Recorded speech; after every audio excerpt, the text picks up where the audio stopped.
இந்த வெண்கொழிஞ்சி வேர் வந்து எதிரிகளுடைய பிரச்சனையிலேருந்து நம்மளை காக்கிறதுக்கும் சிவாய் நம்ம இது வெள்ளிப்பிள்ளை கடை 164 ராசபட்சத்தில் தெருலுக்கு நேர் கந்தசாமி கோயில் பக்கத்தில். இப்போ நம்ம பார்க்க போகிறது வந்து வெண்கொழிஞ்சி வேர். இந்த வெண்கொழிஞ்சி வேர் வந்து எதிரிகளுடைய பிரச்சனையிலேருந்து நம்மளை காக்கிறதுக்கும் எதிரிகளுடைய தாக்கங்கள்லேருந்து நம்ம பாதுகாக்கிறதுக்கும் காரிய தடை சம்மந்தப்பட்ட விஷயமா ரொம்ப பயன்படும்.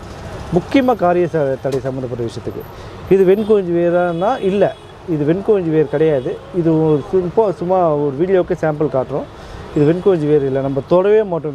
வேருங்களை எந்த வேருமே நம்ம தொட்டு காட்டவே மாட்டோம், சில வேருங்களை தவிர்த்து. இது எல்லாமே வந்து முழுக்க இது எல்லாமே காப்பு கட்டி உயிர் கொடுத்து வர வைக்கணும். இதை எப்படி வைக்கணும், எந்த டைமில் வைக்கணும், எந்த முறையில் வைக்கணும், எந்த மாதிரி வைக்கணும், யார் வைக்கணும், இது எல்லாமே நீங்கள் என்னை கான்டாக்ட் பண்ணுங்கள். எப்படி வைக்கணுன்றது நம்மக்கிட்ட வாங்குறவங்களுக்கு நம்ம டீட்டெயிலோடு சொல்கிறோம். தேவைக்கும் நம்மளை கான்டாக்ட் பண்ணுங்கள். புது அப்டேட் நம்ம சேனலை சப்ஸ்கிரைப் பண்ணுங்கள்.